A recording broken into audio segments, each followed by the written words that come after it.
Hola, buenas tardes a todos. ¿Se escucha bien? Sí, perfecto. Bueno, gracias por participar. Le damos la bienvenida desde el área de familia. ¿Cómo están? ¿Bien?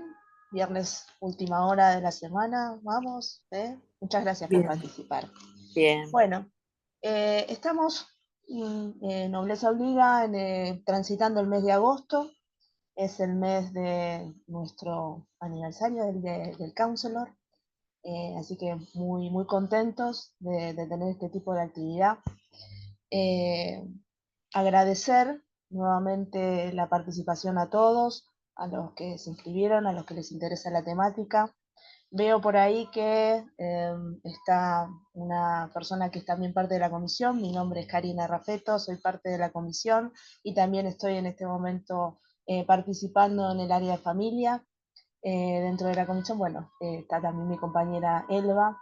Les damos las gracias y nuevamente estos momentos de celebrar en nuestro mes inician quizás con determinadas actividades que desde la asociación vamos a ir como compartiendo en transcurso del mes.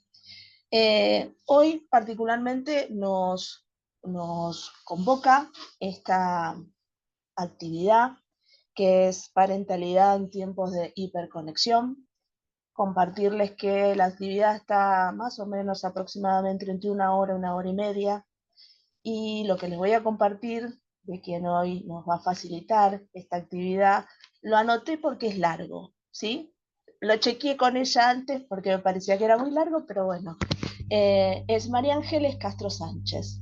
Ella es familióloga, especialista en educación, directora de la licenciatura en orientación familiar de la Universidad Austral, es doctora en comunicación social, tiene una columna en el diario Nación, Clarín, Infobae, Perfil.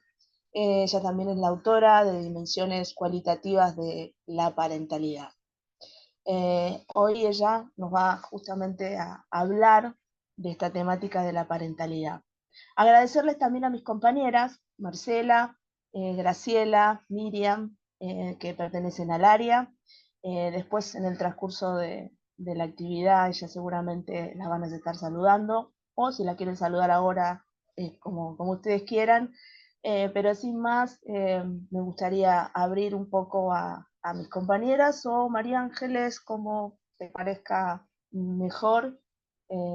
Esta es mi primer, digamos, actividad dentro del área de familia, así que también me estoy como acostumbrando a la dinámica, pero bueno, sepan entender cada... Muchas gracias, Karina, y lo hiciste muy bien por ser la primera actividad. No se notó que era la primera, así que te Es felicito. la primera. Ya Bueno, sos fija para presentaciones de ahora en más. No, bueno, quería agradecerles. Sé que no es un día, quizás un viernes, es un día medio complicado, ¿no? Estamos en la segunda semana de vacaciones para los que estamos en Capital y en Ciudad de Buenos Aires y provincia de Buenos Aires.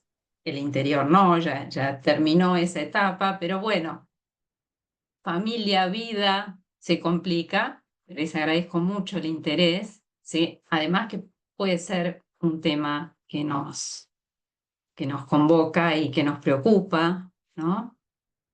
Así que bueno, gracias a la asociación por esta invitación, especialmente en la persona de Marcela, eh, y en el recuerdo de la querida Josefina, a quien quiero nombrar especialmente, porque tengo un muy lindo recuerdo de ella, eh, y que sé que con su enorme sonrisa está acompañándonos hoy, seguramente. Así que gracias por esta oportunidad y por estar hoy acá. Y en esta mesa de familia, creo que es un gran, además, título para esta serie de encuentros, ¿no? Porque bueno, esa mesa de familia que nos nuclea en un entorno de confianza, ¿no? Así que creo que está bueno que pueda ser de ida y vuelta. Yo no tengo problema que me interrumpan, que me pregunten. Bueno, y si no, será para después de la presentación. Voy a compartirles pantalla. A ver. y me dicen si se ve bien. Sí, se ve perfecto. Se ve bien. Bueno, el tema de hoy, parentalidad en tiempos de hiperconexión, ¿no? Es un proyecto que yo vengo trabajando, parentalidad digital, hace varios años. Y bueno, y en el marco de este proyecto justamente tuve la oportunidad de comprobar el valor, el enorme valor que las mamás, los papás, le conceden al espacio de mesa familiar. Así que de nuevo volvemos a, como espacio de desconexión, ¿sí? Intentar que sea de desconexión no siempre resulta sencillo, ¿no? Y poder conectar con otra experiencia que es la experiencia cara a cara, ¿no? Y la verdad es que a veces nos cuesta encontrar estos espacios, ¿no? De encuentro personal y directo. Bueno, parentalidad en tiempos de hiperconexión. Les voy a presentar brevemente cómo vamos a dividir esta presentación en 3 momentos. Primero vamos a repasar algunos conceptos en torno a la parentalidad, algunos conceptos asociados, vamos a hablar de familias, vamos a referirnos a la parentalidad en general, vamos a hacer foco en la dimensión positiva de la parentalidad y esto nos lleva a hablar de deberes de la parentalidad, deberes de los papás, de las mamás en su función parental. Después vamos a explorar qué son estos tiempos, estas épocas difíciles que transitamos de hiperconexión. Vamos a intentar hacer una lectura de época a partir de algunos autores contemporáneos. Vamos a ver de qué se trata este fenómeno de la parentalidad digital y un fenómeno asociado que es la hiperparentalidad. Y después vamos a hablar finalmente de algunos posibles modos de intervención, ¿sí? Parentales a partir de ciertas competencias necesarias hoy por hoy y algunas notas finales en torno al rol familiar, pero también válidas para el rol profesional. Bueno, comenzamos entonces refiriéndonos a la parentalidad, ¿no? Y ante todo nos posicionamos y hay algunos conceptos asociados a la noción de familia, ¿sí? Y el primer concepto es el de unidad, ¿sí? La ONU. Tomo una definición que es la de la ONU, que dice que la familia es la unidad básica de la sociedad. Qué lindo esto de unidad, ¿no? Porque muchos dicen o traducen la célula básica. A mí me gusta esto de unidad, me parece que es un concepto más ajustado, más acertado. Bueno, y la ONU misma, este organismo internacional, reconoce como objetivo la búsqueda de esa unidad en la familia, ¿sí? Y que además es preciso trabajar desde los estados para fortalecer esa unidad. ¿Por qué? Porque la familia cumple funciones que cumple mejor que ningún otro agente social, ¿no? Que ninguna otra entidad, que es educación y cuidado de las personas, de todos, no solamente de los hijos. Y esta educación también se da entre los miembros de la familia. Por supuesto que en el vínculo parentofilial es un vínculo eminentemente educativo, pero también los papás van a ir desarrollándose y van a ir aprendiendo con los hijos y de los hijos a lo largo de la vida. El segundo concepto, el de diversidad, ¿sí? La familia es unidad en la diversidad, ¿no? Entonces hay un principio de unidad básico y hay un principio de diversidad, ¿no? Es el lugar del aprendizaje y del respeto de la diversidad, ¿no? La diversidad de ritmos, de procesos, de estadios que vamos transitando a lo largo del ciclo vital. Entonces, en cada unidad familiar se da una diversidad básica, que es la genérica, y la generacional, ¿no? Entonces, eso por una parte, hacia adentro del sistema familiar. Y hacia afuera también apreciamos la diversidad, porque no hay dos familias iguales. Entonces, unidad, diversidad. Y un tercer concepto asociado es el de evolución.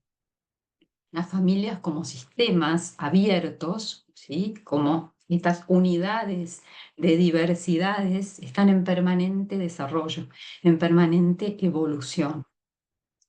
Así como cada uno de sus miembros está en permanente evolución a lo largo del ciclo vital, personal y familiar, ¿no? Entonces, en medio de esta evolución, que también se produce a escala social, por supuesto, destacamos la persistencia de la vida en familia.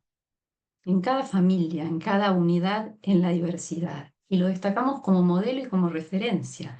Y lo destacamos incluso como anclaje ante las profundas transformaciones culturales de nuestra época. Y decimos y destacamos y repetimos que la persona es un ser familiar, es un ser que se realiza a través de sus vínculos y que las familias son esas comunidades primarias de pertenencia, estos ámbitos en los que se desarrollan aprendizajes que nos van a permitir ser personas más plenas. Y esto, evidentemente, va a impactar a nivel de las sociedades, de las comunidades más amplias. Siempre vamos de lo micro, que es el entorno familiar, a lo macro. Y dicho esto, vamos a referirnos a la parentalidad, ¿no? Que sabemos que es un constructo reciente, por lo menos en la lengua española, y tanto que la RAE ni siquiera lo tiene en su diccionario, si bien es de uso frecuente en el ámbito académico, ¿no? Si contemplamos a las familias, sabemos que las familias son sistemas, vemos que abarcan distintos subsistemas. La parentalidad radica en el subsistema parental, ¿sí? Y abarca justamente el vínculo parentofilial, ¿no? Aunque vamos a ver que también involucra de manera directa la relación entre las figuras parentales, ¿sí? Entre quienes ejercen esa parentalidad, esa coparentalidad, mediante una triangulación que no siempre es posible, aunque es deseable, porque es la potencia, ¿no? Potencia el ejercicio de la parentalidad. Esto de la triangulación entre dos figuras parentales no siempre es posible, porque de hecho hay muchas familias monoparentales. Esto es una realidad cada vez más vigente, pero es deseable, ¿sí? ¿Y qué entendemos por ejercicio de la parentalidad? Bueno, ejercer la parentalidad es desarrollar una serie de funciones que son propias de mamás, de papás y que están relacionadas con esto que dijimos, que son las funciones esenciales también del ámbito familiar, que son la educación y el cuidado. Educación y cuidados. Está centrada en la interacción parentofilial, la parentalidad, y comporta además derechos y obligaciones, ¿sí? De los padres, ¿sí? Obligaciones tendientes ¿a qué? Tendientes a la realización de ese hijo, de esa hija, ¿no? Entonces, podríamos decir que, y hablamos de parentalidad, pero es lo mismo que maternidad, que paternidad, es lo mismo que ser mamá o que ser papá. Sí, evidentemente, es ser mamá o ser papá, pero hay algo más, que es el ejercicio de la parentalidad social, no solamente biológica, ¿sí? Por eso está asociado a estos deberes. Está asociado a deberes y se destaca el principio de responsabilidad parental. Y este principio lo que tiene un objetivo, que es garantizar ese mayor despliegue de los hijos y de las hijas en el seno de la familia y desde el seno de la familia hacia el más amplio contexto social. Y entonces, para eso, el niño o la niña tienen que ser respetados como personas, como sujetos de derecho, y acá hay una dimensión que es la dimensión positiva de la parentalidad, que tiene que ver con la Convención de los Derechos del Niño y cómo esto se traduce en deberes parentales. Los papás tenemos que contribuir a que estos derechos se concreten, ¿sí? En el ámbito familiar, y es por eso que se traduce en deberes. ¿Y cuáles son estos deberes de la parentalidad, ¿sí? De quienes ejercen la parentalidad? Bueno, son el desarrollo, favorecer el desarrollo integral de ese hijo, de esa hija, ¿sí? Promover la actualización de las potencialidades de ese hijo, de esa hija, en un contexto de respuesta a sus demandas concretas, ¿sí? Sus demandas físicas de nutrición, de seguridad, pero también afectivas, ¿no? De sentido de pertenencia, de unidad. Otra vez hablamos de unidad. Y apuntando al desarrollo en todas sus dimensiones personales como ser biopsicoespiritual. Brindarle estructura y orientación, ¿sí? Un entorno estructurado, con pautas, con límites claros, esa función normativa que es tan necesaria. Por supuesto que hay flexibilidad, pero siempre tiene que haber un orden de base, ¿no? Una rutina diaria ordenada, horarios regulares para las actividades familiares, ¿no? Una generación de hábitos que articulen la vida diaria. Reconocimiento, en tercer lugar, reconocerlo como persona, primero implica aceptar a ese hijo, a esa hija especial con sus características particulares, con su dignidad humana, ¿no? Reafirmarlo en su identidad, confirmarlo en su experiencia personal, hacerlo sentir valioso, especial, como cada uno de nosotros es valioso y especial. Y en cuarto lugar, esto es muy importante, promover su autonomía progresiva, ¿sí? Autonomía que no es sinónimo de desvinculación, sino que consiste en proporcionar al hijo la información necesaria para reafirmarse en su lugar dentro de la familia y de la comunidad en la que pertenece. Y, por supuesto, que es un camino, ¿no? Y que va de la mano de esa progresividad en la autonomía, va de la mano de la maduración personal, ¿no? Y también va de la mano de el desarrollo de la responsabilidad sobre los actos propios. Entonces, mayor autonomía, mayor responsabilidad, mayor nivel de maduración en el hijo. Estas son condiciones directamente proporcionales. ¿Y para qué todo esto?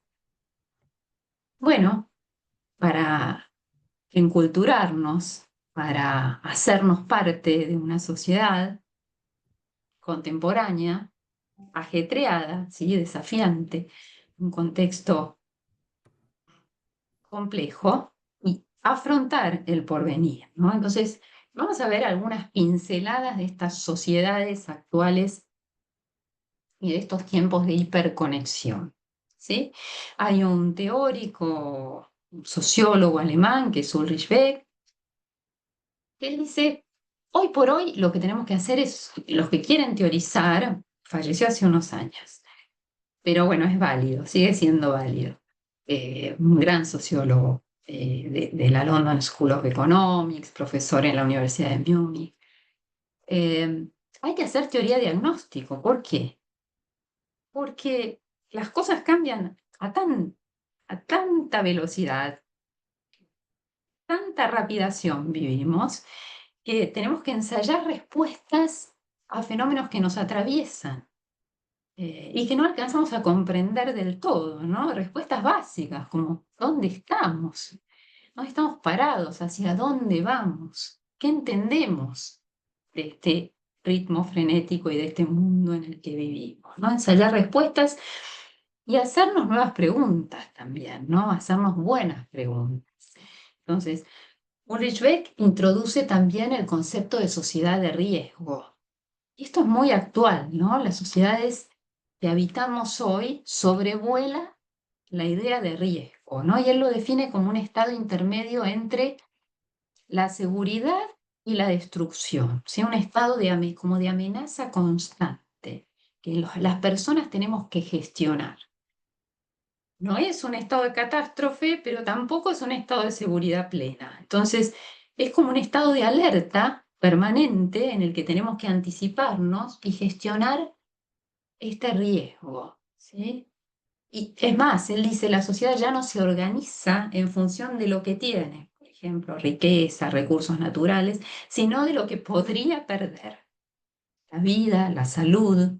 Pensemos en que es muy actual, tiempos de pandemia, ¿sí? Nos parece que fue, no sé, en otra vida, que fue hace un par de años nomás. El medio ambiente, ¿sí? La estabilidad personal. Entonces, estar entre la seguridad y la destrucción genera ansiedad, genera incertidumbre, genera inestabilidad. Otro filósofo, sociólogo, polaco, pero nacionalizado británico, contemporáneo de Ulrich Beck, Zygmunt Bauman, es por ahí es más conocido, su concepto de modernidad líquida, ¿no? Nada está hecho para durar, nos decía Zygmunt Bauman, nos dice, por más que falleció hace unos años, pero nos lo sigue diciendo en sus obras. Inestabilidad, incertidumbre, otra vez, fragilidad de los vínculos sociales, vínculos frágiles, identidades cambiantes, falta de estructuras sólidas, ¿no? Las relaciones humanas, los trabajos, se tornan inestables, precarios, descartables. Nuevamente, ansiedad, inestabilidad, ¿sí? Presión. Otro filósofo contemporáneo, surcoreano, alemán, trabaja en Alemania y también da clases en la Universidad de Múnich, Byung-Chul Han. Y nos dice, él habla de la sociedad del rendimiento. Él dice que ya pasó la sociedad disciplinaria, que era el que había definido Foucault, ¿no? Que esa regida por él, no debes, no tenés que hacer tal cosa, y vamos a la sociedad, está instalada la sociedad del rendimiento, que es la sociedad del sí se puede. ¿Le suena el sí se puede? Sí se puede. Entonces, las personas constantemente tenemos que rendir, tenemos que performar, ¿sí? Tenemos que tener altos niveles de rendimiento y no no es que nos lo imponga alguien desde la afuera. Está tan embebido en las dinámicas sociales que nosotros mismos nos lo autoimponemos.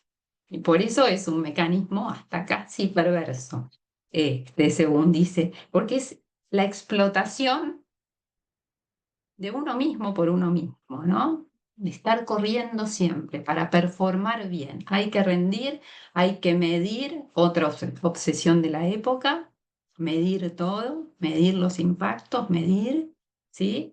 Y hay que performar bien. Más ansiedad, más presión, más incertidumbre, más inestabilidad. Y un último es una selección arbitraria, ¿no? Pero Hartmut Rosa, también alemán, ay, nos persiguen los alemanes. Bueno, siempre, pero los filósofos alemanes como que tienen gran tradición y escuela, ¿no? Estos dos últimos viven, Byung-Chul Han y Hartmut Rosa. Y él habla de la aceleración, ¿no? Él hace foco en esto. El mundo avanza tan rápido que no lo podemos procesar emocionalmente, ¿no? Entonces, no es solo el rendimiento, no es solo el riesgo, no es solo la falta de solidez de Bauman, sino que es la velocidad con la que todo cambia. ¿Sí? Vivimos en esta sociedad marcada por la aceleración del tiempo en el trabajo, la aceleración de las tecnologías, de las relaciones humanas, ¿sí? Líquidas, como decía Bauman, y esto él habla de alienación. Directamente, Hartmut Rosa habla de alienación y pérdida de resonancia, esto tiene que ver con lo emocional, ya no resueno con el mundo. Entonces, de nuevo ansiedad, de nuevo incertidumbre, de nuevo inestabilidad. ¿Y cómo podríamos englobar estas teorías? Subyace la lógica de la complejidad, ¿no? Del pensamiento complejo. Edgar Morin es un sociólogo, él es francés. Bueno, ahí tenemos ya, también tienen larga tradición los franceses, pero bueno, en filosofía pura más los alemanes. Bueno, no, en todo lo que es, bueno, el postestructuralismo y demás, los franceses también. Edgar Morin, sociólogo, filósofo, vive, es grande pero vive. Entonces él hace su teoría de la complejidad y transfiere al ámbito de las ciencias sociales la complejidad como marco de abordaje. Él habla de la necesidad de integración de perspectivas, por eso es un gran defensor de la interdisciplina, y nos dice que la vida en sociedad es multifacética, por lo que un enfoque unidimensional no puede capturar nunca la riqueza de su esencia. ¿Sí? Entonces, la incertidumbre y el caos en un pensamiento complejo y en una realidad compleja son inevitables, ¿no? Y tienen que ser aceptados y tienen que ser gestionados. Demanda la integración de perspectivas, como dice la diapo, y hay, por un lado, una ruptura de la linealidad. ¿Por qué? Porque en los sistemas complejos, y la familia es un sistema complejo, porque todos los sistemas que abarcan personas son sistemas complejos, son impredecibles. Ahí hay otra característica, la impredecibilidad. Son abiertos, son impredecibles. Pequeñas causas pueden generar grandes efectos. ¿Sí? Un aleteo de una mariposa, hay alguien que un catedrático español dice un aleteo de una mariposa en México puede producir un tsunami en la otra punta del mundo. Eso como para ver la complejidad, ¿no? Entonces, y al contrario, grandes esfuerzos pueden tener escasos resultados. No hay una relación directa y proporcional entre causa y consecuencia. Y es más, hay una opacidad de las causas. No llegamos a ver. Por eso los estudios hoy muchos son de correlación. Ni siquiera nos intentamos pensar, ni siquiera nos proponemos pensar en las causas, porque la complejidad nos hace ver, nos hace perder esa linealidad entre causa y consecuencia y no nos preguntamos ya por las causas. ¿Sí? Es difícil identificar factores exactos que provocan un determinado resultado, porque hay muchas variables en juego. Y bueno, y la impredecibilidad también se analizan, aunque se analizan datos, que eso es algo bien de época, patrones, se intentan establecer patrones, el comportamiento de un sistema abierto siempre es inesperado, ¿sí? Puede ser impredecible y esto nos hace pensar que el futuro no se deduce del pasado linealmente, ¿no? Y que además hay una red de interacciones en la que muchos elementos están en juego y que no actúan aislados, que actúan justamente de manera reticular y se influyen unos con otros. Y lo que ocurre en una parte, bueno, esto es bien sistémico, por más que es un sistema complejo, es bien sistémico, ocurre en una parte del sistema y afecta al todo, ¿no? En este contexto de complejidad, a mí me gusta esta imagen es de una instalación de un artista argentino, que hace mucho que está radicado en Europa, que es Tomás Araceno. Él hace instalaciones, esta es una muestra que él hizo en París, en el Palais de Tokio, en París, ilustra bien la complejidad, ¿no? Estas son telas de arañas, él trabaja con arañas. Pero estamos las personas también, ¿no? Hay una familia ahí en el medio. Bueno, y esto nos da pie para introducirnos en la parentalidad digital, que es un fenómeno complejo, que es un fenómeno que tiene una lógica también reticular, porque no solo participan personas, sino que también participan artefactos, dispositivos digitales, ¿no? Y que vemos, después de un estudio, que está compuesto por dos manifestaciones. Una que es más conocida, que es la mediación parental con las tecnologías, que hacen mamá, papá con el uso de tecnologías de los hijos, ¿no? Que abarca también educación y cuidados. Yo intento mediar educativamente, esto está muy estudiado, los tipos de mediación y demás, y cómo intento proteger de los potenciales riesgos a mis hijos, a mis hijas, ¿no? Pero por otra, y esto sí que es nuevo, el mismo ejercicio parental, hoy por hoy, se está desarrollando en medios digitales. Porque la realidad es una realidad en la que vivimos compleja e híbrida, ¿sí? Que transcurre por espacios físicos y que transcurre por medios digitales y plataformas digitales. Los vínculos también transcurren por plataformas digitales, ¿sí? Miren ustedes, si hoy no estamos vinculándonos a través de una plataforma digital, ¿no? Entonces, es una realidad mediatizada y es una realidad, los investigadores dicen, plataformizada también, ¿sí? Entonces, el ejercicio parental también se sitúa en entornos digitales. Las familias interactúan, pasan tiempo juntas, las propias rutinas diarias están atravesadas por los medios digitales, por los mensajes de texto, por las videoconferencias, por las aplicaciones, ¿sí? Que alteran las dinámicas tradicionales de comunicación de las familias, ¿sí? Los medios participan activamente en la construcción de lo social, ¿sí? Y participan de un modo que no percibimos las personas, porque lo tenemos tan integrado que los medios hacen eso, generar entornos. Y nosotros no percibimos que estamos plataformizando un vínculo.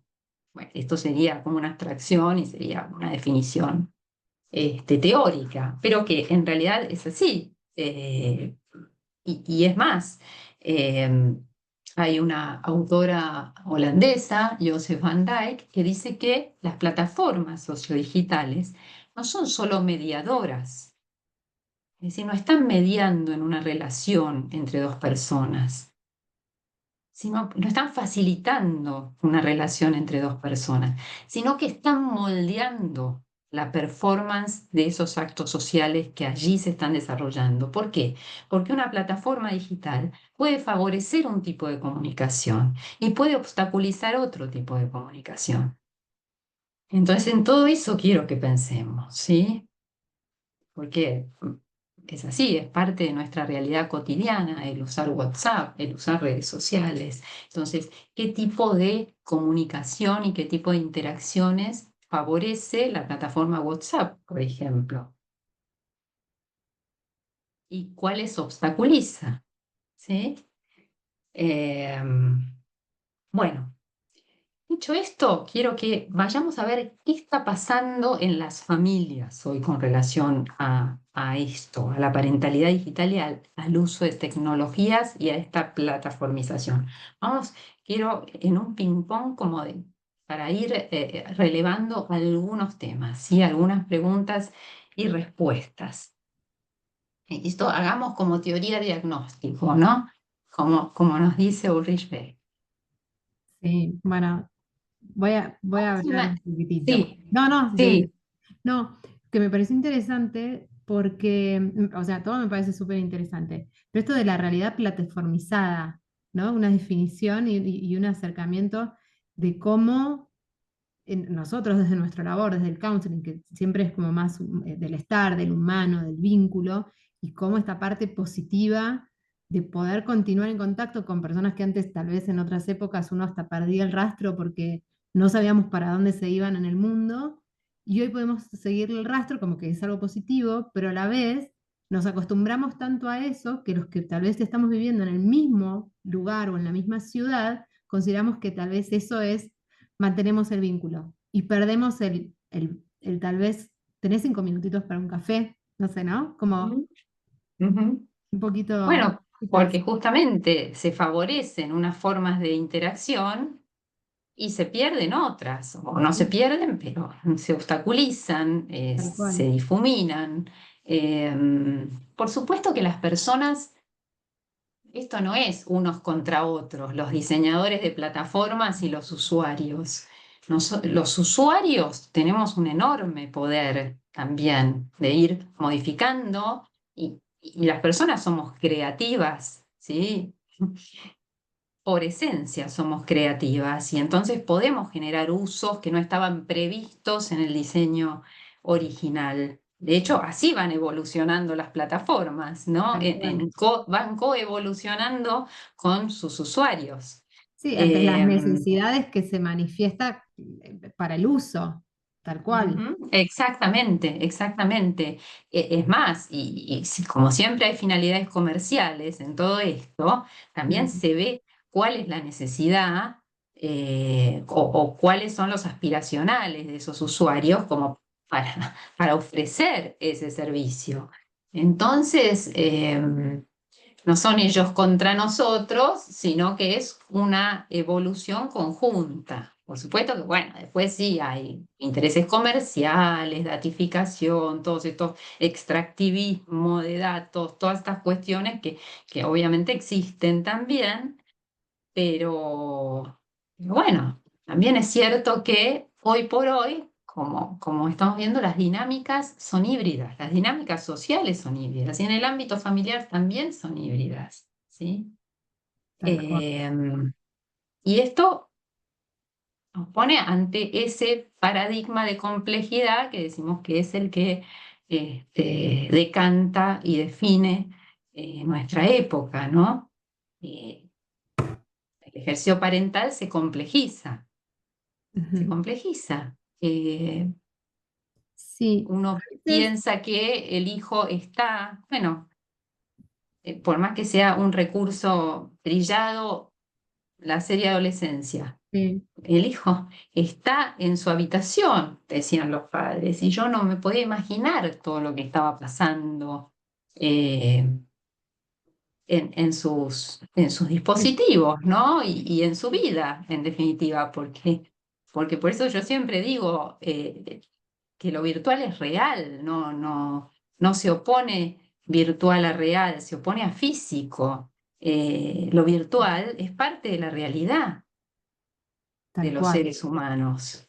Ujú. Eh, y las tecnologías que pensamos que de pronto es algo que, no sé, como si hubiera venido de otro planeta, en realidad es fruto de la creación humana y que nosotros, si vamos a un concepto ampliado de tecnología, a una visión más ampliada de tecnología, hasta hay autores que nos dicen que el lenguaje, la escritura es una tecnología. Entonces, hay tecnologías organizacionales. Las sociedades están tecnológicamente configuradas. No es posible diseccionar social de tecnológico. En todo eso quiero que pensemos. Sí, es que la tecnología, sí, yo quiero invitar a todos los que están del otro lado que si quieren ir levantando la mano para, para compartir. eh, creo yo, por ejemplo, soy mamá de 4 hijos y tengo hijos ya con una brecha amplia de trayectoria. Soy mamá hace ya 25 años y he pasado toda la evolución de la tecnología desde la parte de la red social. Y, De y la sí, tecnología digital. claro, de la tecnología digital, de cómo involucra a esto, de que Ujú. hoy tenés una computadora, del ICQ, de cuando era un poquito más, y después todo lo que vino, Facebook, Instagram, todo. Y siempre para mí fue que, o sea, ¿dónde están mis hijos? ¿En qué están jugando? Siempre trataba de aprender a lo que jugaban. Primero, obvio, me gustaba y era mamá joven, entonces también me divertía. Y después me empecé a dar cuenta que mi hijo, por ejemplo, me decía, no, ma, hacelo vos porque a vos te sale mejor. Dije, ay, no, esto es un horror. Que mi hijo además me pida que yo le juegue el jueguito para pasarlo de niveles. Y ahí, como que me hizo un clic y dejé de jugarlo. Dije, o sea, yo no lo voy a estar como alimentando un poco eso. Y ahí es como que empecé a ver el jueguito de la PlayStation, ¿no? Entonces como, y después fue jugarlo en red con otros. Y después, y cada vez era más, más, más y más. Y bueno, nada, y ahí ya, en ese momento, es como que dije, esto no está tan bueno, como que no nos estábamos divirtiendo tanto en el juego.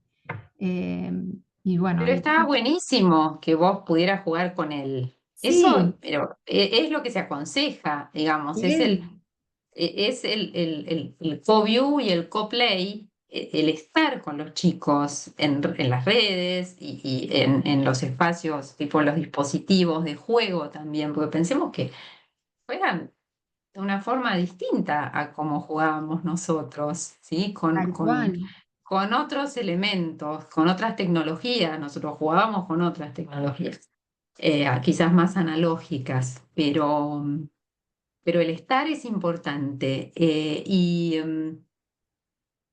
Y la revolución que significó el jugar con otros en red. tal cual. Eso a partir de Fortnite y de ahí en más fue, bueno, hasta hoy eh, es una forma de juego y tienen derecho al juego, obviamente siempre que no interfiera con otras actividades de la vida, pero, pero hay un derecho de la niñez básico que es al juego. Tal cual. Eh, y más a un juego social, como está bien, no será cara a cara, pero es un juego social. Eh, Así que simplemente estar atentos, pero favorecer también, y hay juegos y juegos, hay juegos Mm, que realmente desarrollan capacidades y capacidades de resolución de problemas, mm, soluciones creativas a situaciones, agilidad también mm. de reacción. em, bueno. Bueno, a través, y ahí le doy la palabra a Estefanía, hay una organización mucho apoyada por la Universidad Católica de Chile que hacen a través del videojuego una técnica y una evaluación de neurodesarrollo, por ejemplo, o detección temprana de determinados signos. Y está muy bueno porque utilizan a través del videojuego una evaluación, creo que se llama como evaluación, evaluación invisible. Los chicos no se dan cuenta que están siendo evaluados y utilizan a través de diferentes actividades. Está muy bueno y creo que es un campo que ofrece múltiples posibilidades también de juegos educativos y Mm, sí, es, sí. realmente tiene una expansión y una potencialidad enorme. Eh, Realmente está, si vamos a organismos internacionales, el año pasado UNICEF publicó un informe relacionado con videojuegos y cómo favorecer este juego eh, en los chicos Mm, eh, de manera positiva. Así que uno tiene un prejuicio a veces, pero hay que empezar a desandar ese prejuicio e implicarse, porque por ahí es algo que no conocemos, que no nos gusta. No sé qué está haciendo, con quién está hablando este chico, juega con extraños. Sí, todo eso puede ocurrir. Pero todo eso se puede prevenir también. tal cual. ¿Y cómo? Y además está, pero probadísimo, que si está muy estudiado, muy probado, ya hasta las academias de pediatría lo aceptan, porque no vamos a hablar en términos de salud o patología o enfermedad, pero hasta aceptan que los usuarios, los chicos tienen que desarrollar capacidades digitales para ser usuarios competentes y justamente no estar expuestos a riesgos. Eh, el no ser competente, eso es lo que más los deja expuestos. Así que bueno, perdón, que me No, no, extendí. no, no. Pero quiero dar la palabra a Estefanía, pero me hace pie por ahí. Yo a veces siempre utilizo esto de dejar a tus hijos, ¿los dejarías a tus hijos en la calle solos sin darle la mano para cruzar? Y esto es un poco, hay que aprender a nosotros cruzar esa calle y estar en la calle, que sería el mundo digital, para poder darles la mano y darle las herramientas para que puedan desarrollarse en ese medio. No darle el medio soltándoles la mano y no sé con quién estás. Como que pareciese cierto, y cuando tal vez confronto desde ese lugar, confronto la idea, ¿no? Eh, Se quedan pensando, y como que es algo que siempre resuena, es verdad, yo no lo dejaría nunca en una esquina sin darle la mano para cruzar la calle, o sea, pensando en chicos más bien chicos, ¿no? Que son entre 6, 7, 5 años, 4 años, porque cada vez se los dan de tan temprana edad. Ujú. Y bueno, es un poco eso. Estefanía, ¿Qué tal? Buenas tardes, buenas noches. La verdad que, bueno, estoy Hola. acá en la ciudad de Mar del Plata y quería contarles Ay, que qué lindo, soy, me encanta Mar del Plata. sí, hoy un día de lluvia total, pero bueno, acá estoy.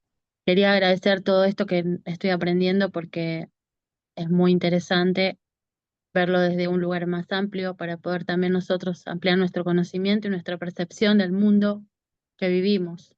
Yo soy estudiante de counseling, estoy en el tercer año. El 11 de agosto comienzo mi último cuatrimestre, así que todo esto me sirve muchísimo. También pensar mi propia familia. Yo tengo 3 hijos, soy abuela, tengo una nieta de 16 años y una de 3. Mi hijo mayor tiene 37 años. O sea, mis hijos se criaron prácticamente sin celular hasta un tiempo que empezaron a ser adolescentes y comenzaron ese camino. Yo empecé a los 40 años a estar activa con una computadora. Entonces, todo esto o sea, el sistema nos va llevando a también a amigarnos con esto que nos sucede, pero como familia pienso eh, y recuerdo el acompañamiento fundamental con nuestros hijos. Eso me parece la comunicación, el acompañamiento, el estar ahí, saber qué están haciendo, no solamente en el afuera, con respecto a los grupos de amigos o etcétera, sino qué están haciendo con sus vidas en lo digital. Es importante eso. Me parece que todo tiene que ver con la comunicación y con lo que estaba hablando la doctora, que es muy interesante. Eh, el tema de saber qué hacen nuestros hijos todo el tiempo. Por ejemplo, yo tengo una nieta de 16 años con la que tengo muchas conversaciones. Es no perder eso, o sea, estar en, en diálogo, estar ahí presentes. Me parece que eso es muy importante. Porque también yo me anoté acá una pregunta que se me vino. eh, ¿Qué hago yo con lo digital y qué hacen mis hijos con lo digital y qué es lo que pasa con nosotros en esa dinámica? Entonces, me parece que es muy amplio el tema, pero es muy interesante poder plantearlo, porque hay muchos padres que no saben qué hacer con sus hijos. Yo tengo una nieta de 3 años que fue criada con la pantalla. Hoy tiene problemas. Ella todavía no sabe hablar. Va a cumplir 4 años en diciembre. Está yendo a terapia ocupacional, fue una audióloga, comenzó su salita de 3 años. Entonces hay muchas cosas que también nos muy, creo que son conflictos que pueden pasar con lo digital, cuando no se tiene el cuidado que se necesita para poder estar ahí presente en eso que sucede con nuestros hijos. Eso quería decir. Totalmente. Gracias. Sí, Estefanía, muchas gracias. Creo que es muy cierto lo que decís. Estar presentes es fundamental y el diálogo es fundamental. Es una capacidad que hay que entrenar, que no se adquiere la noche a la mañana, eh, y que hay que entrenar con el otro, dialogando, ¿no? Con los hijos, dialogando, no, y dialogando siempre, no ante un conflicto desatado, porque en ese momento no se va a producir el diálogo. Entonces, lo que va a permitir ese entrenamiento y esa progresión es que cuando surja un conflicto ahí, o cuando algo le preocupe, o cuando algo le haya pasado, mi hijo pueda venir a dialogar conmigo, pero pues, si no tengo entrenada esa capacidad de diálogo y de escucha, fundamentalmente de escucha, ¿sí?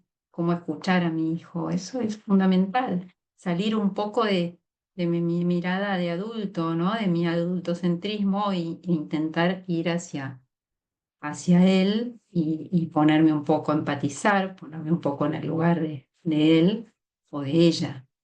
Tu nieta, ¿Cómo se llama tu nieta? Mi nieta se llama Mía y tenemos grandes Mía. conversaciones. Bueno, habla entonces. Habla. O decías que no sabía hablar. Que no sabía No, hablar. la que no sabe Habla. hablar es la chiquita de 3. Pues yo tengo 2 nietas. Tengo ¿Cómo una se llama? nieta, Simona. Simona. Simona. Bueno, Simona. Y Simona, hay que ir un poco siempre más profundo, porque uno intenta demonizar siempre el artefacto, porque es lo más fácil. Siempre ponemos en el afuera, ¿no? Lo que nos molesta. ¿Qué pasó en esa dinámica con mamá, con papá? No podemos decir que fue la pantalla No, o sea, exclusivamente. entiendo Eh, perfectamente lo que me decís. Lo claro, entiendo perfectamente.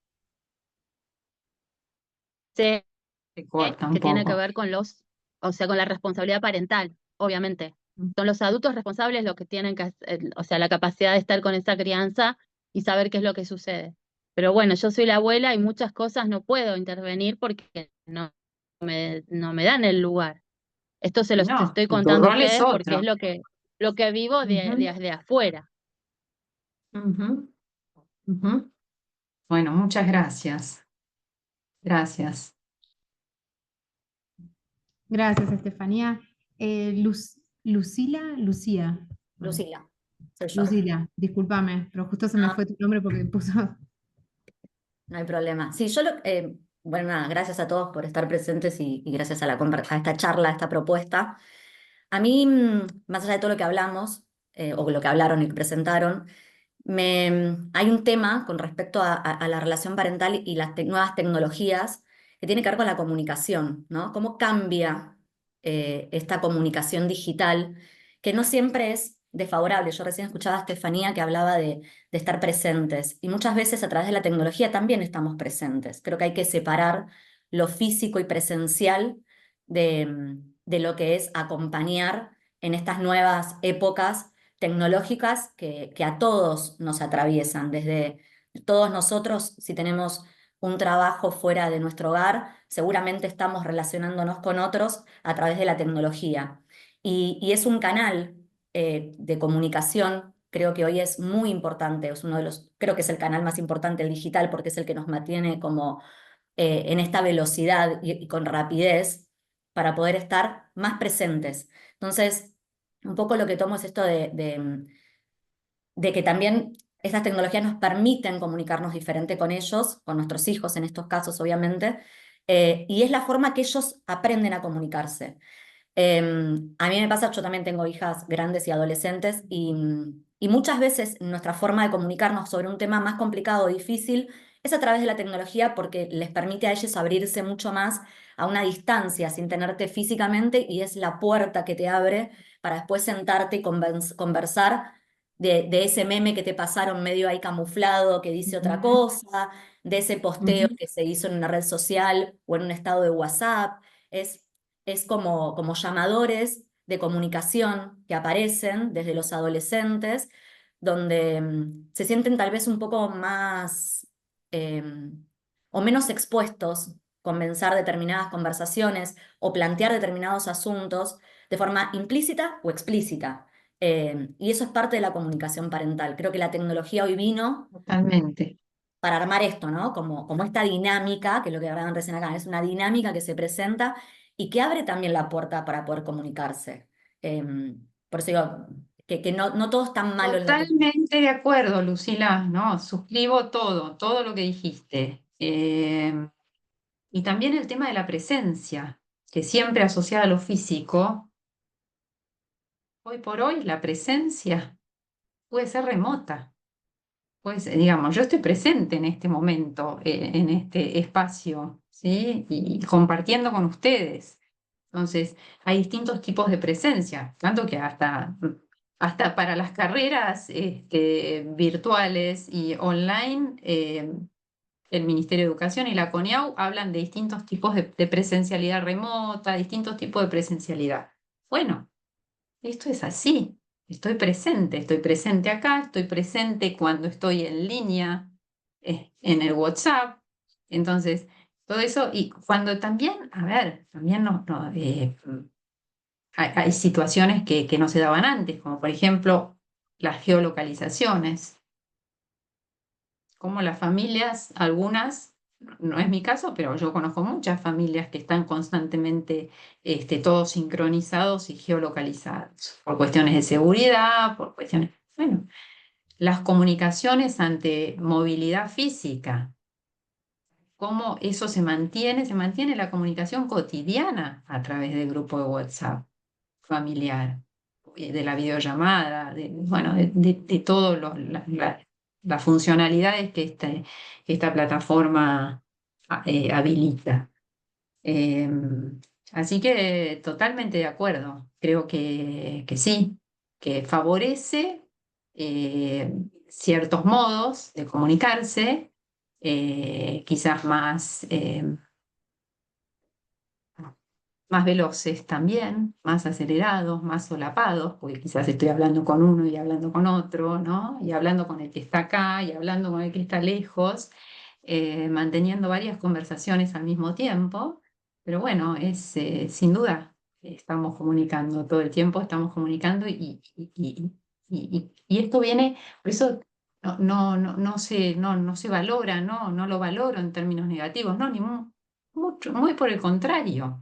Creo que es un potenciador y como vos bien decís, a veces los hijos por ahí abren un tema a través del WhatsApp porque se sienten más seguros, porque menos intimidados y son conversaciones que se van hibridando y que se van siguiendo en distintos entornos. En ese sentido yo creo que es un facilitador. Sí, sin duda, claro que sí. Así que te agradezco muchísimo. Sí. Gracias, gracias Lucila también. ¿Sabes qué pensaba con esto? Que como que se me vino también un poco a la cabeza esta idea que a veces de hablar de responsabilidad parental, me da a mí la sensación que pareciese de que serían padres que estarían en contra de la tecnología, ¿no? Como esa idea de que no se ve lo positivo. Y en realidad no, es No. ser responsables como padres y como madres en función a esto que hoy se nos presenta. Es esta la realidad de hoy. No es. No, y totalmente, y esta responsabilidad tiene que ver con el que se puedan concretar todos esos derechos, ese plexo de derechos que los niños tienen, que están garantizados y están eh, contenidos en la Convención sobre los Derechos del Niño, y que además en el año 2021 Naciones Unidas amplía esto al entorno digital, al entorno virtual. Ujú. Y nos dice en una resolución número 25 del año 2021, el Comité sobre los Derechos del Niño de Naciones Unidas dice, los derechos de los niños consagrados en la Convención son válidos en el entorno digital. Entonces, estos deberes parentales, todos estos, brindar estructura y orientación, autonomía progresiva, etcétera, hay que trasladarlos también al entorno digital. Es- y es tan importante, a mí me parece, y ahí te doy la palabra, Mónica, que este derecho y este deber que tengo como papá y como mamá o como familiar responsable, que muchas veces están al cuidado de ellos, Cuidadores, sí. tengo que aprender. Entonces, ¿dónde está mi resistencia como adulto responsable sobre aquello que tengo que aprender para poder acompañar a ellos, que serían los que tienen menos herramientas? Y esta idea también con la que ya veníamos, en el sentido de que no sabemos de tecnología, lo que saben son ellos. Es también romper esa Es un mito eso, Por eso, hay que romper es eso. un mito. Eso que los nativos digitales, bueno, era una categorización de un autor, Mark Sí. Prensky, que habló de nativos digitales, nativos y migrantes. Eso está, pero ya hace rato que lo han refutado, incluso creo que el mismo autor lo suavizó años después, porque en realidad uno presume que los chicos tienen determinadas habilidades porque nacieron y ya existían los dispositivos, y no, Y no es así, tal no cual. es así. o tienen usos que son acríticos y en eso tenemos que favorecer la alfabetización. Eh, que sepan reconocer qué es una publicidad en redes sociales o que, no sé, que sepan de pronto determinadas medidas de seguridad básicas, de poder bloquear a alguien, de esas cosas, bueno, eso lo saben. Pero cuando son más chiquitos quizás no, ¿sí? Claro. Pero para eso también lo tenemos que saber nosotros. Primero tenemos que adquirir alguna competencia digital como para poder involucrarnos más eh, con ellos en el ámbito digital, Tal cual. desde una función educativa, pero ni siquiera desde la mediación sí, pero Ujú. viviendo, ¿sí? A través de la vida que fluye por ámbitos físicos y digitales. Es Exacto. online y offline y cada vez más hibridada y cada vez es más difícil porque es nuestra forma hoy por hoy de estar en el mundo. Hay una autora que es Mariana Maggio, tiene un libro sobre crianza, hace poco sacó un libro sobre crianza poderosa con relación al tema de pantallas, que dice, en otro libro anterior, dice, la educación no es híbrida, los híbridos somos nosotros, Ujú. ¿sí? Muy interesante. Y yo creo que tiene mucha razón. En definitiva, estamos concediendo a, a factores externos, objetos externos, características que en definitiva las personas tenemos y que podemos inscribir en esos objetos o podemos derivar en esos objetos. Así que sí, los híbridos Interesante. somos nosotros. Mirá qué interesante. Mónica, Hola, buenas noches, ¿cómo va? ¿Todo bien? Hola, Mónica. Bueno, un poco escuchando todo lo que dijeron, ¿no? Y retomando un poco lo que dijo Steffi y lo que dijo Lucía, ¿no? Pienso también un poco en qué momento se le da la pantalla, más allá de quien da la pantalla es el adulto, ¿no? Yo más allá de ser estudiante de counseling, ser futura counselor, quise decir.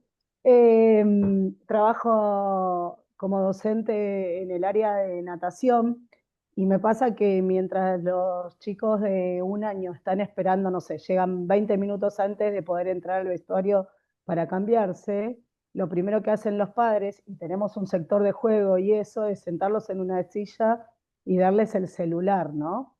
Y estamos hablando de chicos de 1 año, año y monedas, ¿no? O también me pasa a veces con algunos comparto actividades fuera de la pile y a lo mejor ir a comer y para que se quede sentado y qué sé yo, poner el plato de comida y el celular enfrente, ¿no? Pero también hay una falta que me pasa post pandemia, lo noté mucho más, de vínculo en esta maternidad y paternidad nueva, de la falta de la conexión incluso desde la mirada, ¿no? Porque yo trabajo con bebés en el agua y lo que hay que hacer es estar en constante contacto visual, tanto el bebé con la madre o el padre, que es quien esté en el agua, o conmigo en el caso cuando tenemos que hacer algún ejercicio, ¿no?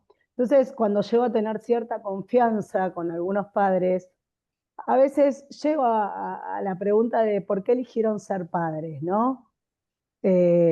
O madres, si fue porque realmente querían ser padres o madres, porque tienen que cumplir un mandato, porque hay que cumplir ciertas pautas sociales, digo, ¿no? ¿Qué hay detrás de todo eso a la hora de convertirse en padre-madre, ¿no? Porque pasa esto, ¿no? Steffi contaba de que su nieta de 3 años le cuesta hablar o no habla. Digo, y a mí me pasa que con 1 año y pico, verlos ahí, se pierden de un montón de otras cosas, por ejemplo, Entonces después empieza la comparación dentro del agua, ¿no? Entonces hay dos bebés de la misma edad y empieza, por ejemplo, la comparación de es vago porque no se quiere parar y tiene 1 año, o no gatea y tiene 6 meses, ¿no? Esto de cumplir determinadas pautas que nos han impuesto de toda la vida, que a los 6 meses hay que sentarse, que al año hay que caminar, que, ¿no? Estas cuestiones que traemos, digo, cómo se perdió, y en realidad la culpa no es de la pantalla, es quien le da el acceso a la pantalla. Entonces, creo que lo que hay que trabajar más allá, digamos, del tema del manejo de la pantalla, es ver en qué tiempo y en qué forma hay que presentarles el dispositivo para que tengan acceso a la pantalla. Es verdad también lo que dice Lucila, que a lo mejor esto abre la puerta para un diálogo a lo mejor en un adolescente, en esta sociedad donde hay tanto bullying, hay tanta cuestión. También soy voluntaria en el Gutiérrez y me pasa de ver situaciones adolescentes donde se ve la falta de comunicación y la falta de vínculo, y esta cuestión, cómo afecta también lo que genera un dispositivo, lo que se ve en un dispositivo, ¿no? Entonces, digo, ¿dónde nos paramos para decir, bueno, creo que habría que trabajar sobre el tiempo y forma a la hora de presentar el dispositivo para, ¿no? Para lo que sea. Depende de quién es quien brinda ese dispositivo, ¿no? Eso era un poco lo que me plantea esta charla de hoy. Muchas gracias, Mónica. Creo que es la pregunta del millón esa, y es una pregunta que recurrentemente se hacen los padres. ¿A qué edad dar el celular? ¿A qué edad pueden? Y se han ensayado respuestas, todavía se está debatiendo, digamos, los científicos no tienen algo concreto, hay una biblioteca de un lado y otra del otro. La realidad es que, en primer lugar, cuando son tan chiquitos, hay un efecto y hay una función modélica, ¿sí?, de los padres. Ellos ven que los padres, el celular es casi la extensión de la mano, de nuestra mano. Entonces, y que además que nos insume mucho tiempo y prácticamente toda nuestra atención por momentos, ¿sí? Por más que podemos dividirla, en algún punto además hasta ellos sienten que compiten con ese celular. Entonces, si ven que en definitiva es un bien para nosotros, porque es algo que tenemos todo el tiempo en la mano y con lo que interactuamos constantemente, por supuesto que lo van a querer tomar. Y más si toco y empiezan a aparecer distintas imágenes y hay interactividad. Hay Y un tener video respuestas rápidas. Y muy tener gracioso, respuestas rápidas sí, aparte. totalmente, de un bebé que agarra una revista de papel, ya eso prontamente, no sé cuánto durará las revistas, y quiere picar con el dedo, como si fuera una tablet, que no funciona, no funciona. Es muy gracioso, búsquenlo en YouTube porque es muy gracioso, es real. Bueno, toda esta cantidad de estímulos, por supuesto que una pantalla la tiene, entonces tengo estímulos, tengo el modelo de mamá y de papá, que todo el tiempo están con la pantalla. ¿Cuándo es el momento? Depende de cada chico y depende de para qué más de cada chico, ¿sí? No hay reglas universales, tampoco el tiempo de pantalla hay una regla universal, ¿sí? Porque pueden ser unas 2 horas fantásticas de juego, de un juego educativo o de interacción con amigos o compartir un contenido con la familia o con un grupo. Y pueden ser 5 minutos que le destruyen la realidad y ese momento de su vida. Entonces tampoco hay una correlación entre el tiempo de pantalla y el daño que pueda tener. el chico, ¿sí? Pero al contrario, puede adquirir capacidades y puede volverse un usuario idóneo y puede, siendo un usuario idóneo, prevenir posibles riesgos. Entonces, cada hijo y cada familia es única, ¿sí? De hecho, la Asociación Americana de Pediatría, que era la histórica, que había dicho que hasta los 2 años los chicos no podían tocar una pantalla, ahora después se dice que para determinadas actividades, sí. Por ejemplo, para tener una videollamada, para cuestiones sociales, para cuestiones que estén mediadas por los adultos. Por eso, digamos, acá prima el sentido común de papá, de mamá, me parece, ¿no? Prima el sentido común y pensar siempre que, aún siendo tan chiquitos, el modelo y el ejemplo de los padres, aunque parezca tan trillado, es tan fuerte en los hijos, es tan fuerte que tenemos que tomar conciencia un poco, ¿no? de esto. No sé si te respondí, porque no te di precisiones, pero depende de cada perfecto, caso, no, depende de cada perfecto, por eso familia.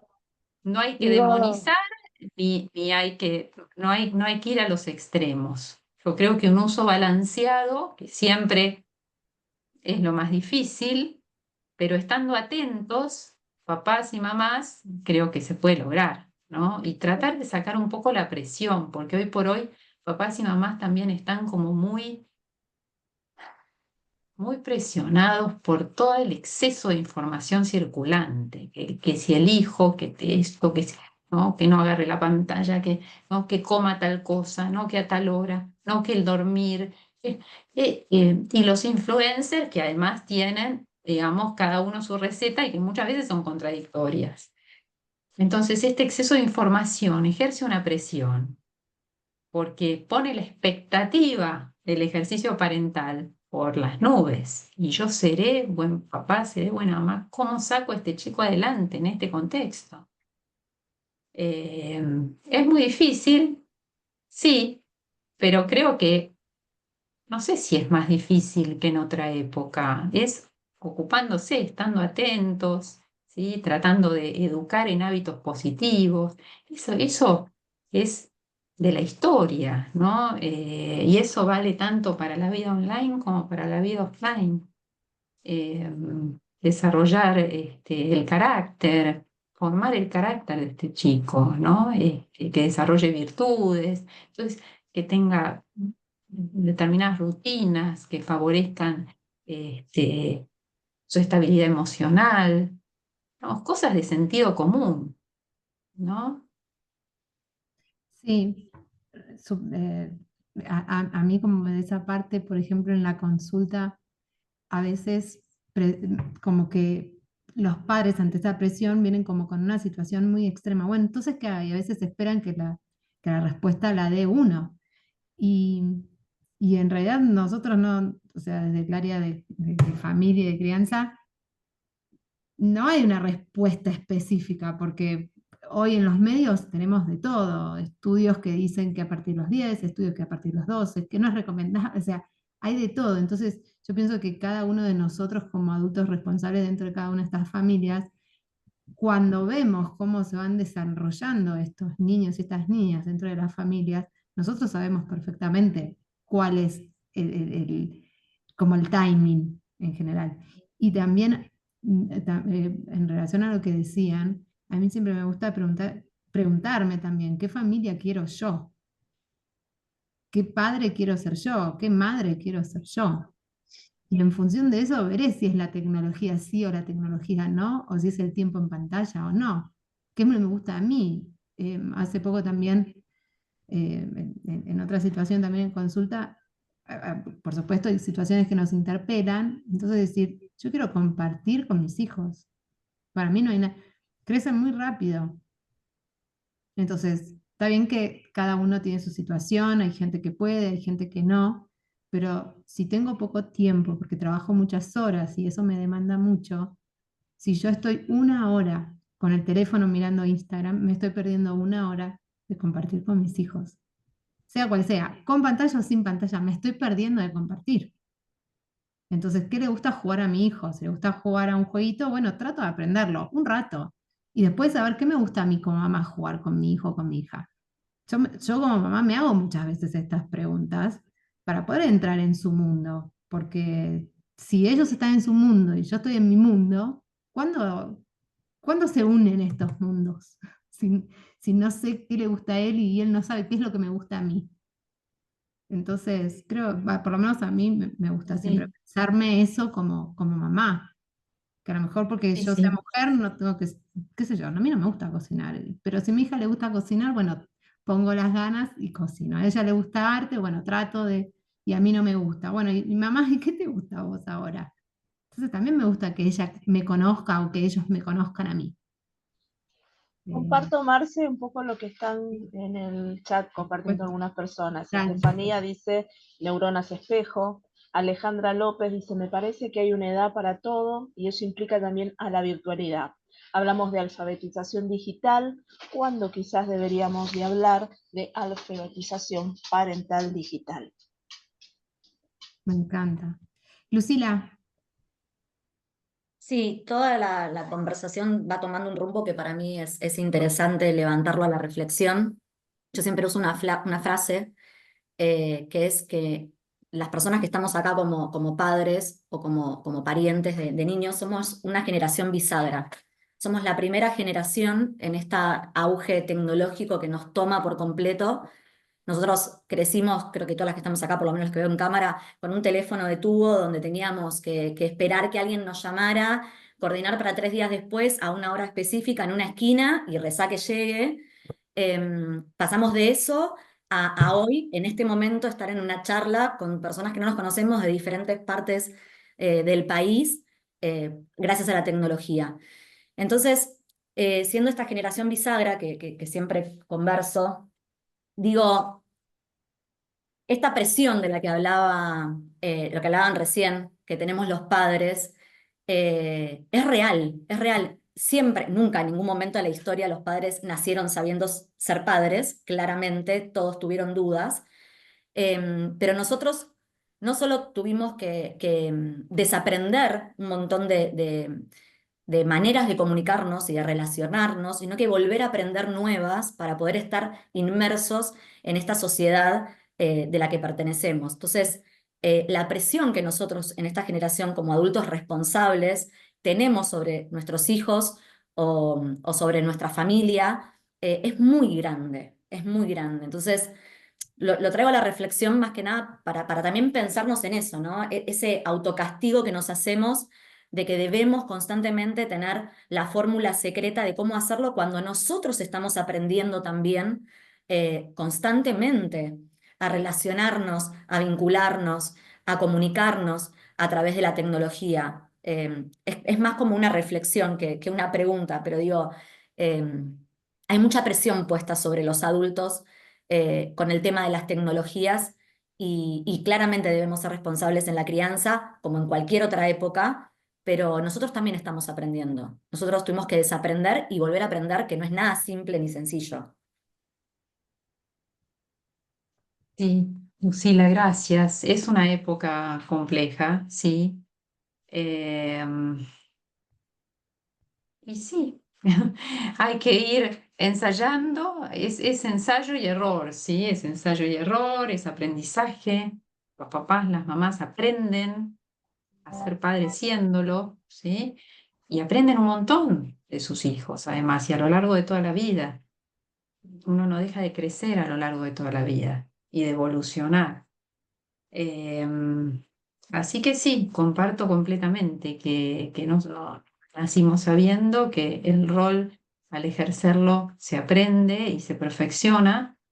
em, y bueno, con todas las complejidades derivadas del mundo contemporáneo, con esas características que vimos que nos toca vivir, ¿no? De la aceleración, tecnologías digitales.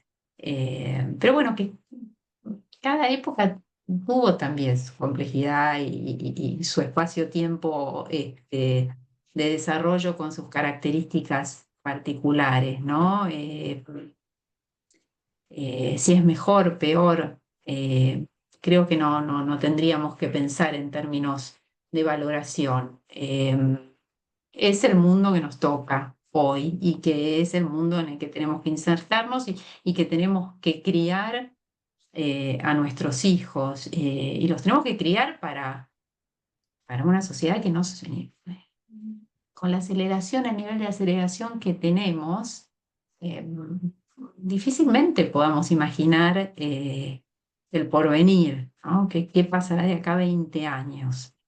Entonces eso también pesa en los padres, ¿no? Esta incertidumbre de un futuro que no podemos asir, que no podemos ni siquiera imaginar. Antes el hijo del carpintero muy probablemente era carpintero. Sí, aprendía el oficio con su padre. Eso, hoy por hoy, no sabemos qué profesiones va a haber el día de mañana con el auge de la inteligencia artificial y otros desarrollos. Así que, bueno, sí, es un momento complejo y es un aprendizaje permanente, sí. Sí, y también pienso un poco esto, ¿no? Como que claramente todas las épocas son distintas y tienen sus dificultades, pero estamos transitando un momento de sobreestimulación, de sobreinformación, y hay un montón lo que por un lado digo, la tecnología es buena para un montón de cosas, también ejerce una presión sobre nosotros como adultos, donde constantemente tenemos acceso a información que buscamos o que nos llega por los algoritmos Sí. mágicos, donde deberías hacer esto, la receta es esta, 2 horas de pantalla, se la tenés que sacar, tenés que darle esto, como si fueran fórmulas que se aplican rápidamente y fácilmente, y esta sobreestimulación también nos frustra a nosotros como padres. O sea, la tecnología no solo frustra a los niños en esta velocidad que vos decís, a través de los juegos, de las relaciones que no tienen tolerancia a la frustración, que es real, pero nosotros como adultos tampoco tenemos tanta tolerancia a la frustración. Realmente. Entonces es esto, ¿no? Como hablaban hace un rato de los espejos y como hablaban, digo, lo mismo que nosotros vemos que les pasa a nuestros hijos y lo que queremos evitar en ellos, muy probablemente algo de todo eso está también para nosotros. Nosotros también sentimos esa presión, nosotros también tenemos esa poca tolerancia a la frustración, nosotros también queremos comprar esa receta mágica que nos resuelva todo, porque hermoso el posteo en Instagram y está la foto de la familia feliz y yo quiero esa familia feliz. Digo, me parece que todo lo que estamos conversando atraviesa la familia de manera completa, cada uno en sus lugares, ¿no? Pero como adultos responsables, la tecnología ejerce mucha presión sobre nosotros. Y esa presión se la trasladamos a nuestros hijos también, por supuesto, ¿no? Con esto de solo Totalmente, 2 horas y conflicto, caos, pelea. totalmente de acuerdo. Les quería mostrar esto. Miren que esto es un fenómeno de época. Conocíamos los estilos parentales tradicionales, pero la hiperparentalidad, ¿qué es esto? Es el exceso de información y la gran presión a la que los padres están sometidos y se sienten sometidos. Bueno, quizás retomando a Byung-Chul Han, esto del rendimiento, tenemos que rendir, tenemos que performar también siendo buenos padres, porque la sociedad tiene altas expectativas respecto de mi ejercicio parental. Bueno, ¿y cómo se manifiesta esto? Padres que intentan controlar y sobreproteger. Parece contradictorio, pero se dan las dos, se exacerban lo que son las variables de los estilos parentales y se da el control y la sobreprotección. Entonces, hay un exceso de involucramiento en el día a día de los hijos, de estar pendientes completamente. Hay padres que hasta el celular quieren que estén en las escuelas para estar preguntándoles ahí todo el tiempo cómo le fue en la prueba, que dicen, bueno, y un alto nivel de expectativas también respecto del desempeño de ese hijo. Y eso se da con hijos que por ahí tienen actividades por demás, agendas más completas que un CEO de una multinacional, porque tienen actividades de todo tipo para ver si el hijo se destaca. Hay un alto nivel de expectativas. Sí.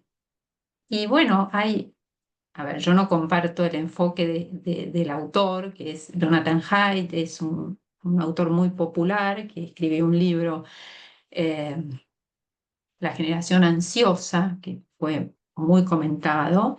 Es el autor que promueve que hasta los 16 años los chicos no tengan redes sociales. Es americano, es de la Universidad de Nueva York.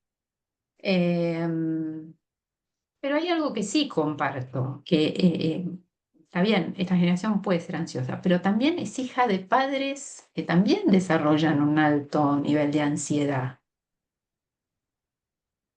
Y es, bueno, por todas estas variables, por el exceso de información, por el tener que performar, por las altas expectativas. Eh, Así que sí, es un fenómeno interesante, complejo y bueno, hay que ver cómo se puede afrontar, ¿no? Para que los hijos no estén tan marcados por esto, ¿no? Como es que van a estar marcados, porque generacionalmente van a estar marcados, ¿no? Tal cual. María Ángeles, queríamos saber, ya estamos un poquito ya sobre la hora y queríamos saber si querías Sí, comentarnos algo más y para seguir avanzando, etcétera. a ver, no, tenía una... Simplemente esto me parece que es interesante y podemos terminar con esto, ¿no? Porque ya habíamos hablado y habíamos pensado si son las tecnologías las causas de todos los males. Y hay un autor italiano que a mí me gusta mucho, que se llama Alessandro Barico, que tiene un libro que se llama The Game, que lo recomiendo fervientemente, y que él dice que hay que dar vuelta a la trama, ¿sí? Y miren lo que dice. El nuevo hombre no es el producido por el smartphone, sino que es el que lo inventó porque lo necesitaba. Entonces, dejad de intentar entender si el uso del smartphone nos desconecta de la realidad y dedicad el tiempo a intentar entender qué clase de conexión con la realidad buscábamos cuando el teléfono fijo nos pareció definitivamente inapropiado. ¿Sí? Acostumbrados a considerar el mundo digital como un efecto y no como una causa. Bueno, eso es difícil por esto que veíamos de la opacidad de las causas. Pero él nos dice que desplacemos la mirada hacia el punto donde todo comenzó, que es una revolución mental. ¿Sí? Es decir, las tecnologías no son la causa de todos los males. ¿Sí? Primero hay una revolución mental que fermenta un contexto social en el que esa tecnología emerge. ¿Por qué? Porque se necesitaba, porque hay un cambio mental que se da previo o paralelamente al advenimiento de una nueva tecnología. Entonces, con esto yo quiero decir que en definitiva el cambio está primero en las personas, ¿sí? Y volvemos a este tema de la coevolución con las plataformas y que los usuarios tendríamos que sentirnos con poder como para poder, valga la redundancia, modificar, ¿sí? Interactuar y poder torcer usos previstos y poder mejorar estas plataformas y poder mejorar las experiencias con todo lo bueno que las tecnologías digitales nos ofrecen. Y prevenir todos aquellos aspectos negativos que puedan tener o traer aparejado. Así que, bueno, de mi parte, nada más que agradecerles de nuevo este espacio. Lo sentí como una mesa de familia, así que les agradezco un montón y les deseo lo mejor en sus vidas profesionales y como asociación también. Creo que prestan un gran servicio los counselors eh, a la sociedad. Gracias, María Ángeles. ¿Querés que te comparto un poco lo que están acá O de en el compartir chat. si quieren, así los veo. Sí. Sí, dice Estefanía, mis hijos son adultos y buscamos tiempo para compartir offline, en plan de un bar o escuchar música, ir al teatro, tomar unos mates, compartir charlas.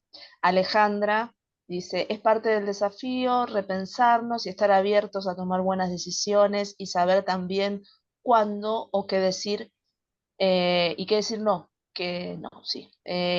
Gabriela, cerrando un poco la charla, dice, qué pena que se pasó la hora, hubiera estado bueno que la disertante culmine su presentación y dice, ¿podrá haber una segunda parte? Bueno, Alejandra dice, sí, por favor, sí, totalmente. Patricia, súper interesante el tema, ya que nos atraviesa a todas. Gabriela, buenísima la charla. Alejandra, excelente, millones de gracias. Patricia, salimos con mis hijos a pasear juntos y reforzar ese vínculo sin tanto celu. Bueno, acá Flavia, excelente charla, nos quedamos con ganas de más. Muchas gracias. Bueno, yo les agradezco un montón y estoy a disposición. Estoy a disposición, así que podemos hacer, si esto hacemos la mesa, hacemos un cafecito cuando quieran. Bueno, Hacemos la Muchas gracias. sobremesa cuando quieran. Muchas Sí, yo me gracias. quedé resonando un tema de el equilibrio, ¿no? Me resonó toda la charla, la actividad en el equilibrio, que es un desafío para los padres mantenernos en buscar justamente cómo manejar esos estímulos que están hoy en día un poco, como decía, exacerbados, Lucila, ¿no?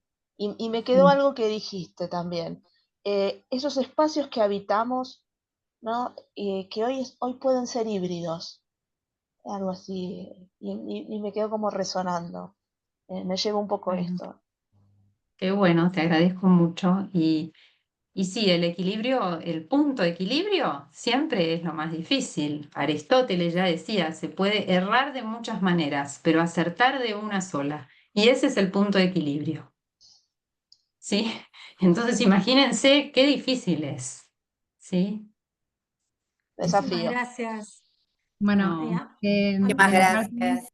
gracias. Gracias a ustedes. Muchísimas Gracias a gracias. ustedes. Todo. Muy Un clara en abrazo. todo. Muchísimas gracias. Sí, Bueno, muchas Gracias, desde la gracias. asociación te agradecemos muchísimo, María Ángeles, por participar hoy. Gracias también a los que se quedaron un viernes con esta temática tan interesante.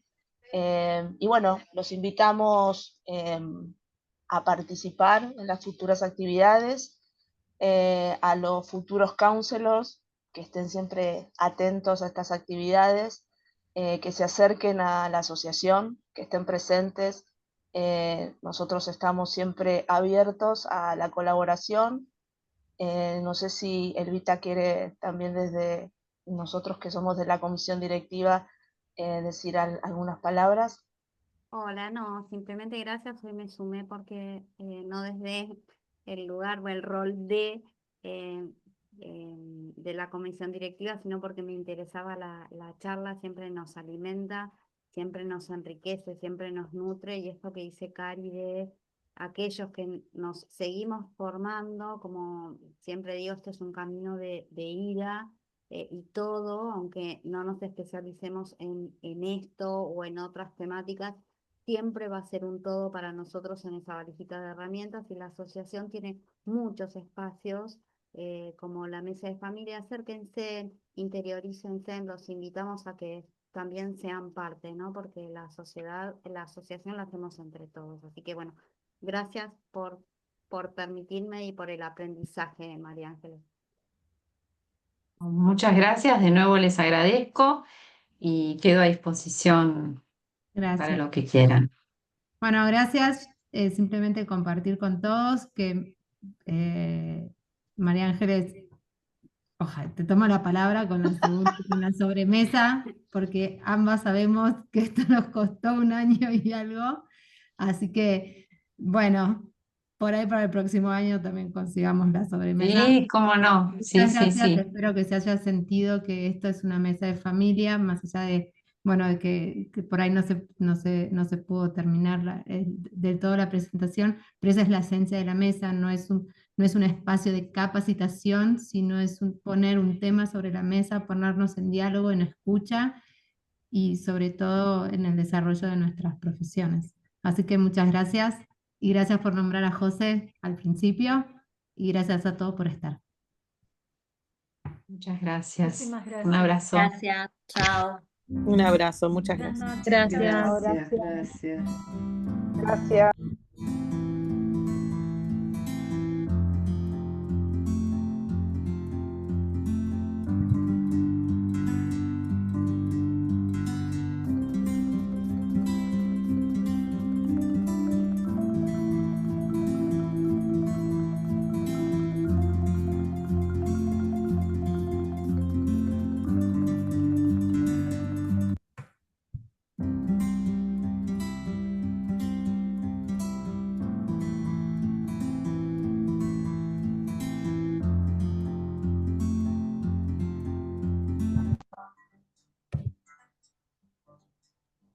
Cierro ya, ¿no? Sí. Sí, Ponele, a ver. stop.